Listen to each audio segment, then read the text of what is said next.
নলবাৰীত এজেৱাইচিপিৰ প্ৰতিবাদী কাৰ্যসূচী পানবাৰীত সংঘটিত হোৱা ঘটনাৰ তদন্ত বিচাৰি এতিয়া ৰাজপথত বহিল এজেৱাইচিপিৰ কৰ্মকৰ্তাই। আমি সবিশেষ জনাইছো নিটকছৰ দৰ্শকসকলক। নলবাৰীত এজেৱাইচিপিৰ প্ৰতিবাদী কাৰ্যসূচী পানবাৰীত সংঘটিত হোৱা ঘটনাৰ প্ৰতিবাদ নলবাৰী জিলা এজেৱাইচিপিৰ।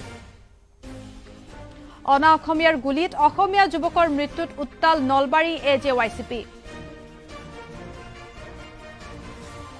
নলবাৰী নাট্য মন্দিৰৰ প্ৰাংগণত ৩ ঘণ্টীয়া অৱস্থানেৰে সাব্যস্ত কৰে প্ৰতিবাদ। চুবুৰীয়া ৰাজ্যৰ সৈতে থকা সীমা সমস্যাৰ সমাধানৰ দাবীও প্ৰতিবাদী কাৰ্যসূচী ৰূপায়ণ কৰে।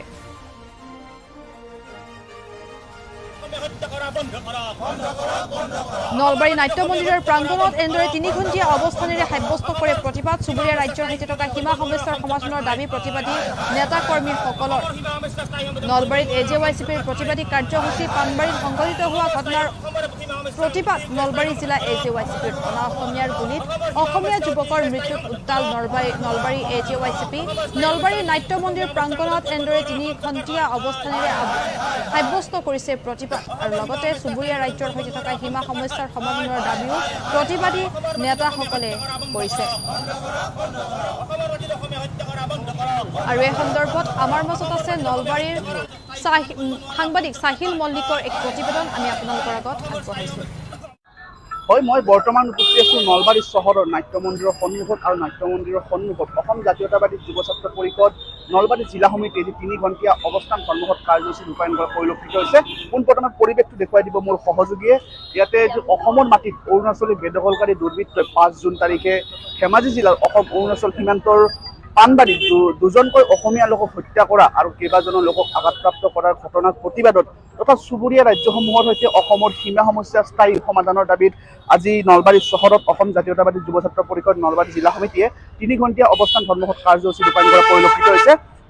এয়া দৃশ্যসমূহ দেখুৱাই আছে মোৰ সহযোগীয়ে, কিয়নো সংগঠনটোৰ প্ৰায় অৰ্ধশতাধিকতকৈ অধিক কাৰ্যকৰ্তা আচলতে ইয়াতে যি অৱস্থান কৰ্মসূচী কাৰ্যসূচীত ৰূপায়ণ কৰা পৰিলক্ষিত হৈছে। মোৰ সৈতে আছে জিলা সমিতিৰ সভাপতিগৰাকী আছে, মই তেওঁৰ পৰা জানিব বিচাৰিম কি ক'ব বিচাৰিব আজি আপোনালোকে কিহৰ প্ৰতিবাদত এটা অৱস্থান কৰ্মসূচী কাৰ্যসূচী ৰূপায়ণ কৰিছে। আপোনালোক আটাই জানে যোৱা ৫ জুন তাৰিখ দিনা বিশ্ব পৰিৱেশ দিৱস আছিলে। এই বিশ্ব পৰিৱেশ দিৱসৰ দিনাই অসমৰ কেইজনমান অসমীয়া যুৱকে ধেমাজি জিলাৰ যি বৰদলনি অঞ্চলৰ পানবাৰী গাঁওখনত তাতে তেখেতসকলে ধেমাজি আমাৰ অসমৰ যি অৰুণাচল সীমান্ত এই সীমান্তত তেখেতসকলে গছপুলি ৰোপণ কৰিবলৈ গৈছিল। সেই সময়তে অৰুণাচলী বেদখলকাৰী আহি তেখেতসকলক নিৰ্মমভাৱে যি গুলীবৰ্ষণ কৰি হত্যা কৰিলে আৰু কেইবাজনো তাত আহত হ'ব লগা হৈছে। এয়া অতিকৈ দুৰ্ভাগ্যজনক। আমি অসম জাতীয়তাবাদী যুৱ ছাত্ৰ পৰিষদৰ কেন্দ্ৰীয় সমিতিৰ আহ্বান মৰ্মে আজি নলবাৰী জিলা সমিতিও আমি ৩ ঘণ্টীয়া অৱস্থান ধৰ্মঘট কাৰ্যসূচী ৰূপায়ণ কৰিছোঁ। আমাৰ এই অৱস্থান ধৰ্মঘট কাৰ্যসূচীৰ দ্বাৰা আমি এটাই দাবী উত্থাপন কৰিছোঁ যে অসমৰ যি সীমা সমস্যা আছে এই সীমা সমস্যা সমাধান কৰাৰ ক্ষেত্ৰত অসমৰ প্ৰতিখন ১৫খন চৰকাৰে আজিৰ তাৰিখলৈকে কিন্তু তেখেতসকলে ইয়াৰ এক স্থায়ী সমাধান কৰিব নোৱাৰিলে। আমি অৱস্থান ধৰ্মঘট কাৰ্যসূচীৰ পৰাই আমি অসমৰ মাননীয় মুখ্যমন্ত্ৰী হিমন্ত বিশ্ব শৰ্মা ডাঙৰীয়াক আমি আহ্বান জনাইছোঁ, দাবী উত্থাপন কৰিছোঁ যে অনতিপলমে যি অসমৰ ওচৰ চুবুৰীয়া যি ৰাজ্যসমূহৰ লগত আমাৰ যি সীমা সমস্যা আছে এই সীমা সমস্যা সমাধান অতি শীঘ্ৰে সমাধান কৰিব লাগে। আৰু আমি এই অৱস্থান ধৰ্মঘট কাৰ্যসূচীৰ পৰা আমি পুনৰবাৰ এটা দাবী উত্থাপন কৰিব বিচাৰিছোঁ যে অসম জাতীয়তাবাদী যুৱ ছাত্ৰ পৰিষদৰ যি দীৰ্ঘদিনীয়া দাবী অসমত আন্তঃৰাজ্যিক পাৰপত্ৰ ব্যৱস্থা প্ৰৱৰ্তন কৰাৰ যি দাবী, এই দাবী আজিৰ তাৰিখত এক যি প্ৰয়োজনীয়তা আহি পৰিছে। কাৰণ আমি লক্ষ্য ৰাখিছোঁ যে অসমৰ ওচৰ চুবুৰীয়া যি ৰাজ্যসমূহ আছে এই ৰাজ্যসমূহৰ লগত আমাৰ যি সীমা বিবাদ ইতিমধ্যে দীৰ্ঘকালীন সীমা বিবাদ, এই সীমা বিবাদটো দূৰ কৰিব লাগিলে অসমত আন্তঃৰাজ্যিক যি পাৰপত্ৰ ব্যৱস্থা এই ব্যৱস্থা প্ৰৱৰ্তন কৰিব লাগিব। অন্যথাই অসমৰ মাটিত অসমীয়াৰ যি জীৱন আৰু সম্পত্তিৰ যি নিৰাপত্তা এই নিৰাপত্তা নোহোৱা হৈ যাব ধৰিছে। আমি এটা কথা লক্ষ্য ৰাখিছোঁ, সিদিনাখনে যি ঘটনা তাত ঘটিলে দুজনকৈ অসমীয়া যুৱকক অসমৰ মাটিতে হত্যা কৰি গুচি গ'ল অৰুণাচলী দুৰ্বৃত্তই, যে তাৰ পিছত অসমৰ মাননীয় মুখ্যমন্ত্ৰী হিমন্ত বিশ্ব শৰ্মা ডাঙৰীয়াই তেখেতে যি ধৰণে মন্তব্য কৰিব লাগিছে কিন্তু তেখেতে তেনেকুৱা ধৰণৰ মন্তব্য নকৰি অসমৰ মাটিত অসমীয়াক হত্যা কৰাৰ কথাটোক তেখেতে তুলুঙা মন্তব্যৰে তেখেতে উৰুৱাই দিলে। এয়া অতিকৈ আমাৰ কাৰণে অসমীয়া জাতিটোৰ কাৰণে দুৰ্ভাগ্যজনক।